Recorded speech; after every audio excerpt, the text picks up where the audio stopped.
What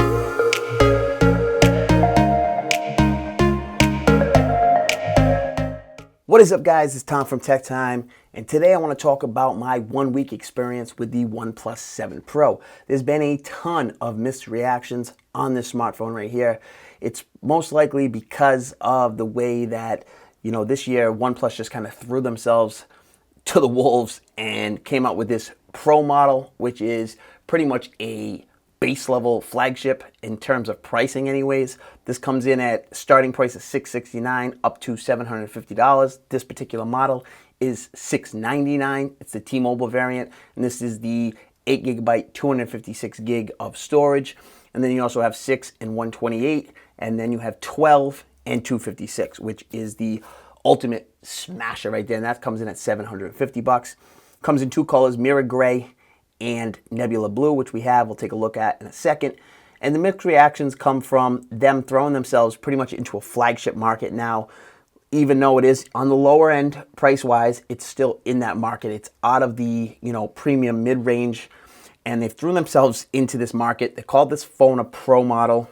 They also have the regular 7 that's not even being released in the United States. So they definitely are going after Samsung, Apple, things like that. And not so much a flagship killer this year as more being a flagship. So people are really starting to pick apart some of what they feel are downfalls and compromises from a company that tells you to never settle. So we're going to get into all that, what I've enjoyed using over my week, how I think the phone fares, how I think it compares to some of the other phones, because I do have some flagships out right now. I have the Huawei Mate 20 Pro, I have the Galaxy S10e, which isn't with me right now, but I'm comparable. They all have pretty much similar specs, and I think, in my opinion, that they all are pretty even. So we're going to get into it right now. We're going to talk about it. This right here is the Nebula Blue model. We'll take a look at it. Look at that. That is just a gorgeous phone. There's some people that said the build quality doesn't seem as premium. The glass on the back does have kind of like a hollow sound to it, but most of them do. LG has a real hollow sound, but it has a resonant chamber inside. I think it's built well. I like a heavier phone. It just feels more premium to me. It might sound stupid. Then there's also times when I have the phone in my pocket that I wish it wasn't as heavy, but this is a heavy phone. It just feels premium, in my opinion. It looks great.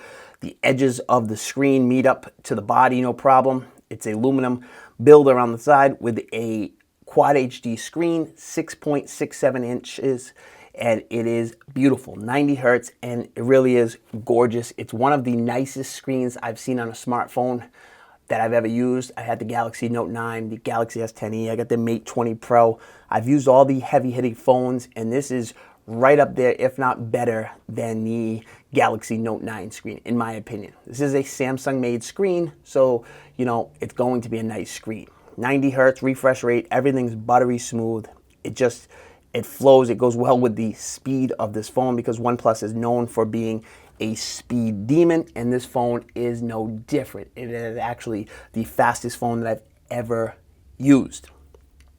So, like I said, people had mixed reactions this year because this phone, spec-wise, there is missing a few key components that we'll get into.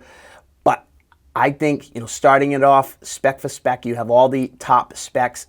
Processor, Snapdragon 855. You have the storage and the RAM, 8GB, 256 base storage, no micro SD card, but you have 256 gigs of onboard memory. So you really shouldn't need a SD card. I do like an SD card, but that's just my personal preference. I like to pop them in and out of things and use them to upload on my computer a little bit quicker, things like that. But this does have 256 gigs of storage. It is a faster storage than all the other phones on the market. Samsung, I thought, would probably be one of the first ones to release something. I think the Galaxy Fold was probably going to have that, but it doesn't. This has it in it. It's fast. Reader, write speeds are going to be quicker, and it's just overall going to make things snappier and, just faster. And OnePlus is already a super fast phone. Their Oxygen OS over Android is already one of the most smooth and quick skins that you're going to see on a smartphone.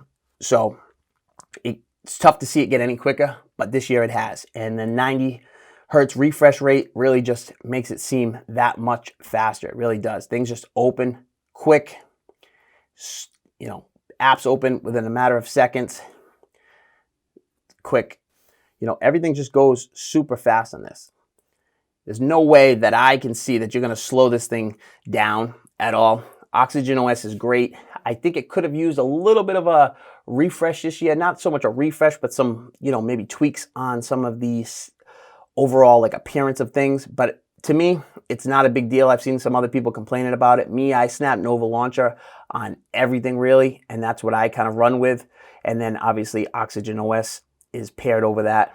You know, the launcher doesn't take over everything. People think, you know, slap a launcher on it, it's just going to take care of everything. It doesn't. There's still, you know, interactions you're going to have with the base skin. That's just the way it works. But Nova Launcher, it just makes it easier for me to upload and import my settings. But that's, you know, that's what I choose to run. 𝐋𝐲, like I said, is the fastest and most fluent skin on Android. It's more fluent and quick, and I like it more than stock OS. And that might seem a little crazy, but I've had the Google Pixel 3 XL, and I can tell you that I enjoy using this skin more than what Google calls, you know, the Google Pixel skin or whatever they want to call that, stock OS, vanilla, you know, Android, whatever it is. This is my favorite to use. It's the fastest, and for that reason, it's super fluent.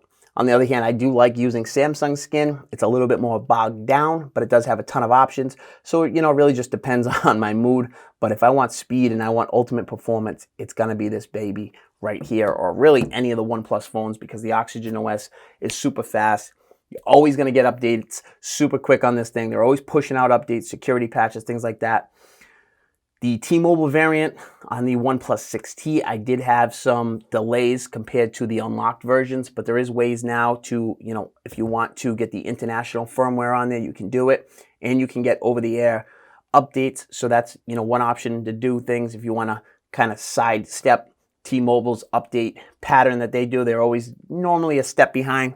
There have been some complaints on this phone of phantom touches, and that's been known, I think, even as far back as the OnePlus 1. There was some phantom touches and issues like that. Mine, I have none of these issues. There's been no issue at all. TK from Total Tech, he had an issue with the phone like completely just dying. There's also been some issues on forums. Just to throw that out there. I didn't have that issue. I seen on Twitter that Viper said he, you know, I think he restarted the phone and it wouldn't reboot up until he threw it on the charger. So there's the issues with that. But me personally, I've dealt with zero issues at all whatsoever. Hardware on this baby is beautiful. The phone's gorgeous. The screen's unbelievable. The software is out of this world, buttery smooth. Let's get into some of the compromises. The compromises come with no IP certification on this thing. So most phones like the Huawei Mate 20 Pro, the Galaxy S10 series, Apple phones, pretty much any top flagship phone has a IP rating. Most are IP68, water and dust resistant. Some are IP67, you know, but most of them are IP68. That seems to be the standard right now. What that means is you can drop your phone in like a pool or a puddle or something like that down to, I think it's 3 meters for 30 minutes, and it's supposed to survive. Now, with that said, there is normally zero water resistance, you know, rating that will help you with a warranty. If you have it and you get water damage, most of the time they're not going to, you know, cover it, so you're out of luck. OnePlus has stated that this does have water resistance. It does have seals and everything. I've seen from Jerry Riggs' teardown of it that it does have seals. When you take out the SIM card, you can see the seal around it. So I suspect that this is going to resist water, you know, on par with these other phones. But you don't have the certification, so you don't know for sure. But you know, it's not gonna help you if your phone gets wet anyways. Me, I don't go swimming with my phones. I don't throw them in the water. If an accident happens, it is nice to have that, you know, certification there just for a little, you know, safeguard, and you feel a little bit safer. But you didn't get it on this. They said it would have been $30 more per phone, and that brought up the price. You know, you would have been looking at $730 for this phone right here. So, you know, for me, it's not a big deal. I have seen the teardowns, and it looks like it's on par with every other phone being water sealed. So I'll take that. The other issue or, you know, shortcoming this phone supposedly has is wireless charging. Now, wireless charging is not really mainstream yet, but it's getting there quick. And it's most likely because of Apple implementing it into their phones using the Qi standard. So pretty much you're seeing it starting to blow up. It's starting to add into a lot of issues. Hold on, let me stop my timer. Google, stop the timer. And it's really starting to, go mainstream with chargers, and you're starting to see them at Starbucks. They're being implemented in cars nowadays. So, it's getting there. It really is. But for me, the battery life on this phone is so good that you're not going to really need to be sitting on a wireless charger. I've seen people say, I love to have my phone on a wireless charging stand. I can use it while I'm charging it, this, that, the other thing. But this phone, the battery life is so good. And when it dies, you have warp charging this year, which is faster than dash charging. And literally you can almost top off completely from 0 to 100% in 40 minutes. I take a shower the other day. It was on, I think, 15%. Took a shower, did a couple things. It was maybe 25 minutes later, and the phone was up to 50, 60%, something like that. Super fast, and I wasn't even in the shower that long. It was quick, and the phone was damn near topped off. So I don't see the point of wireless charging. Yeah, it's nice to have, but did it save some money? I don't know what the cost is for savings like that, but this phone is $700. It's not it's not $850, it's not $900. So there are going to be a couple of small shortcomings, and that seems to be one of them. I think the 90 hertz refresh rate and the beautiful, gorgeous screen that it has this year is worth losing wireless charging over some of my other phones that I have. I don't use wireless charging all the time. I use it sometimes at night, but it's not a big deal to me. And like I said, the battery life on this phone is butter. It's just amazing. And the charging is so fast that it really hasn't come into issue for me at all in the over a week that I've been using the phone. I've had 0 issues.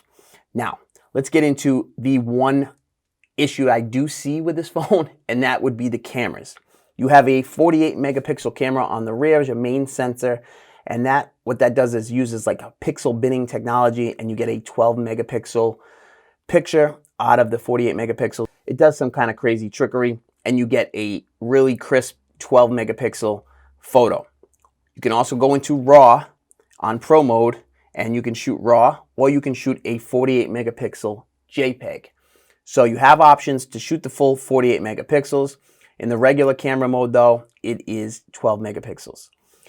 I enjoy the main camera. The main camera is good. It's on par, pretty much with most of the flagships. It does have some focusing issues when the phone is a little bit closer to things and some macro shots. It blurs out little images. Normally you'd see that on things with lower f-stops, but I think it's not so much a lens distortion issue as it is some kind of a software, because it's not consistent. Sometimes I could take the same picture and the blur won't be there on certain parts of flowers and things. So I think it's more of a software issue, and I think it can be pushed with an update. I believe it probably will. You also have a wide angle camera on this thing. Let's just take a look at the cameras. So you have your regular focal length, your wide, and your 3x telephoto, which has been some, nonsense going on around about the 3x not being 3x, 2.2, whatever the case may be. Some gadget guy posted a thing, I retweeted it the other day. It really goes in depth on how it is a 3 times optical zoom. So it's definitely a good read. Go check out my Twitter if you want to see that, or go check out some gadget guy. He has that listed. The wide angle, I think, is probably the biggest downfall on this thing. It shoots nice photos, but I think the contrast and things could be a little bit better. There is no video mode for the wide angle where there is on the main and the telephoto. I don't know why. I'm assuming that you will see some kind of fix for that coming in a software update. I would believe so. I would hope that they do that, because to me, that's something that needs. But you have every other option. I just think, some of the camera quality is a little bit below the actual high-end flagship level. But you can get really capable camera photos out of this. You have all the modes. You got video, photo. Video shoots 4K 60 frames per second. You're going to also get 240 frames at 1080p. So that's good. You get time-lapse, portrait mode. Nightscape, to me, doesn't do that much. Panorama, slow motion like we talked about. And then you can come in here. You get the ultra-wide lens correction, which I keep on because it really does help with distortion. They do a really good job. It's taken some other companies a couple of years to figure that out, and they've done a really good job in the first implementation of their wide angle. But I just think the wide angle could use a little bit more contrast, in my opinion, personally. But I think the cameras are nice. It's a huge step up from the OnePlus 6T. I think they're totally capable for the person that's coming in and buying these phones. If you're not a huge, camera freak, I think you're going to enjoy it. In my opinion, I think they do what they need to do. You get versatility with the telephoto, so you can, pretty much get any type of image that you need to out of this. Video shoot's nice, maybe a little oversaturated, but to me, they look nice. I posted a video on my Instagram and my Twitter of these birds making all sorts of crazy noises, and the quality of it, looked good. I shot some other video. Stabilization is nice. So the cameras are good, man. They're right up there with most flagships. I think they just fall a step behind maybe Samsung's, Apple's, and some of Huawei's phones. But the Huawei Mate 20 Pro is pretty inconsistent shooting too. So I think OnePlus is pretty close to what you're getting on the Huawei Mate 20 Pro. I think the Huawei Mate 20 Pro in some areas can definitely best it, but it's a pretty close fight. Some of the other cool things on this phone is you get hold down for Google Assistant on the power button. So it's built right into the power button. You can enable it in settings. You have Google Assistant right there. That's a pretty good option. You have the slider over here, just like you had on previous phones from OnePlus. You have the pop-up camera that we'll look at right now. And to me, it's one of the nicest selfie shooters in the game. Video looks crisp. It's not 4K, it's 1080p, 30 frames per second, but it's nice. I was out with the dust and stuff like that. I didn't notice any dust getting in there. Once it shuts, it seems to work pretty good. And the image quality, to me, is really good on it. You have the in-display fingerprint sensor, which is faster this year. Double tap. Boom, that quick. You also have face detection. You just swipe up, and there it is. And that's quick, really quick. Some people thought face detection wasn't on there anymore this year, but it is. It's not maybe as quick as it has been in prior years, but it's super fast. Me, I don't use it all the time, and I don't have it automatically going up. I use the swipe up to get to it. I've been using the fingerprint sensor for the most part. Sometimes at work, if my hands are a little bit dirty and the fingerprint sensor wants to act up because it still, does sometimes give you those, false readings and it doesn't work. So then you can just, swipe up and get face unlock. Also, the fingerprint scanner is not the safest. I've seen some people do some, reproductions of their fingerprints with glue and get into the phone. Guys, man, people are going crazy over things like that. Who's going to take your phone and then they're also going to get a glue representation of your fingerprint to get in your phone? Come on, let's be serious now. Things are just getting out of control. People are just trying any reason to, dog on something. If you're going to dog on something, maybe that it doesn't read all the time perfectly, but getting into it and not being so secure, I don't know, man. You guys are really taking it to another level. I don't need that type of security, man. I don't need Fort Knox on my phone. Plenty for me, maybe you guys need more. I don't know, but it works for me. Nobody's getting, 3D renders of my fingerprint to break into my phone. So I don't have any issues there. Overall, I'm really enjoying the phone. OnePlus 6T last year was my favorite phone. The one problem is it lacked in the camera department. The OnePlus 7 Pro is looking to be one of my favorite phones. Right now, it is my favorite phone. I'm really enjoying it. It's gorgeous. It's big. I do wish it had a flat screen instead of the, rounded corners, because it makes it hard to find screen protectors and cases and things like that. I noticed there's not a lot of cases out yet. I do have a Rinky case that I'll be doing, 2D case, and then I also have some type of film screen protector that I'm going to try out. I do have some Whitestone domes coming in June, but they're not even ready with theirs yet, so it's delayed. I haven't been able to find a rugged case. If you guys know one, OtterBox Defender doesn't seem like they make one. Unicorn Beetle Pro from Subcase doesn't have one yet. If you guys know of a rugged case, let me know, because I need one for work. Anyways, that's it. Just want to give you guys my week impression. If you enjoyed this and you want to stay up to date with more OnePlus 7 Pro content, hit that subscribe button. And until the next time, catch you later. Peace.